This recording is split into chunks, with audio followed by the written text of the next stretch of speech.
Ya sanibonani wengane zakwethu ninjani ngiyathemba ukuthi niyaphila ake nenzekele kunikujwayele ngicela ni press u-like maniqeda ukupress u-like nishiye comment noma ungathi ngimuhle noma uthi ngimubi noma uthi nje ushiye comment nje please engagement iyasiza guys kumahala zonke lezi zinto engintshela zona bese nibuka ama adverts ake nibuke ama ikhangiso ungalokhu uyeqa ngiyababona abantu abeqa ikhangiso lana hayi suka niseqelani Nizeqelani guys ake ubuke nje uma advert eyodwa ngeke ubongela yobonge emazulwini uNkulunkulu yokubonga. Anyway, listen, let's get to it.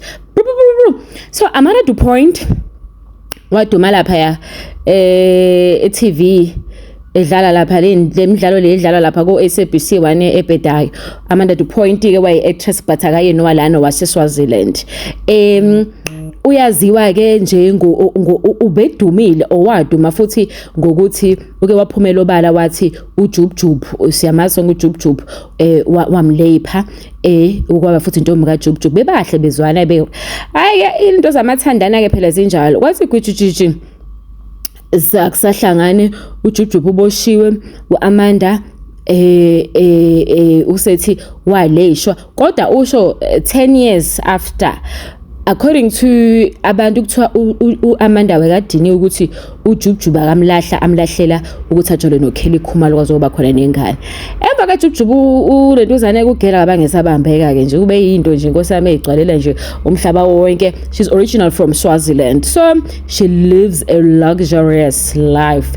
You know, when I say it's luxurious, I mean it's luxurious, and nobody knows what she does because she doesn't have any job or currently she's not a presenter, she's not acting like Skim Samagaseko, you know, but uphila kahle.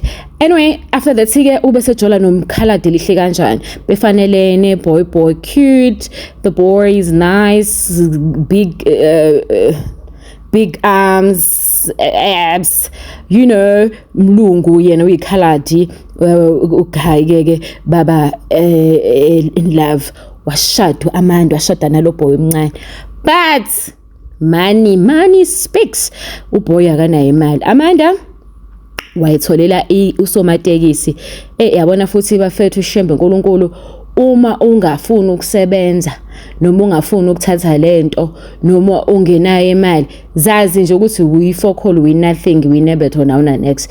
Iqiniso lithi amantombazana afuna imali futhi ngisho ngabe kuthiwa uyimfene monemali amantombazana azokuqoma amantombazana azokuthanda amantombazana azokwenza buku Amanda bese ubuka indoda atijola noAmanda bese ubuka nalomunye uJubJub bese uyayibona ithapka Amanda but yonke le thapka Amanda ayinayo imali waseke uvuka ke ngisiququ sa shema mina futhi ngeke ngikhuluma ngoba fana ngoba nje hayi ngiyasaba but nje somatekisi alright inkosi yami ubafanazi bafanis bafana performance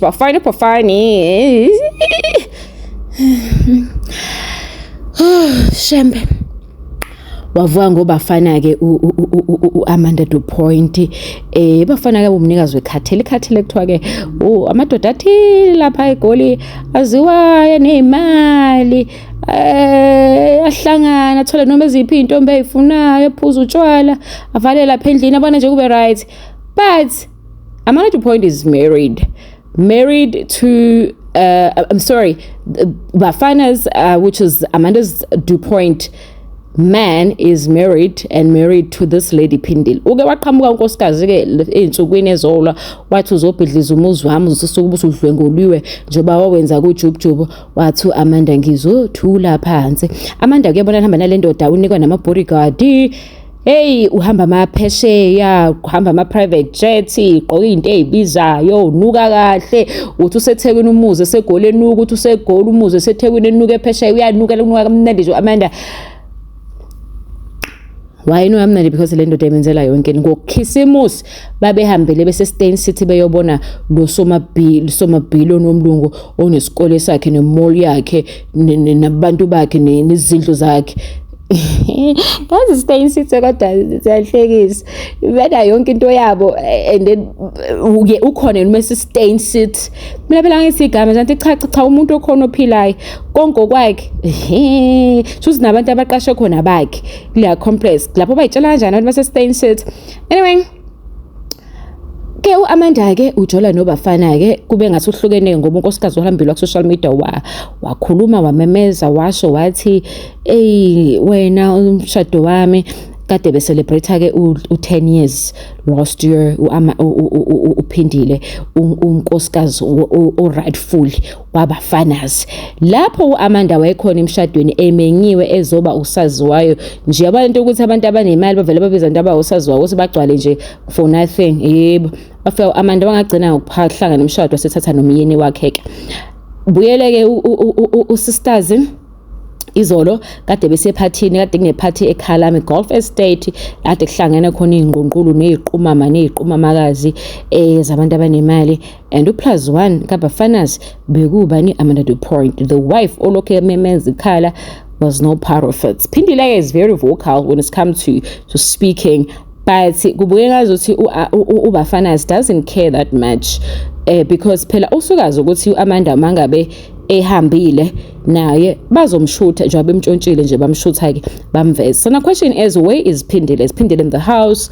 What is the situation? Is Bafana trying to have isithembu or abantu esithemba amazulu aseyenze yafuna nawo wonke umuntu? So that's where it's at. Amanda is not working. Amanda is not employed. Amanda is not doing any presenting at the moment. Kaya ngisho umlingisi anymore akana business. Daisy Makeup njengasebenzi. Her financial sponsor is the Bafanas. So I'm here, if you are listening here, to tell you, hamba uyosebenza, hamba uyofuna imali, untshontshe mengimele ukuthi untshontshe, uqhakeze mengimele uqhakeze, uwise imoto lapha mengimele uwise imoto because amantombazane afuna imali. You look at Amanda, look at Bafanas, you're like, Father God, damn it, Father God, hide me, what is happening? But ubuhle bendoda zinkomo zayo. That's the only reason Amanda is with uBafana, and it's something that we cannot run away from. And especially these rich men, I think the wives, I know the wife has not accepted Amanda, but how does she feel when this man goes back at home? Aboni Ithombe Zabo's trend. Ayishe mina nje nkosami ngengilunga amsaza ngempama.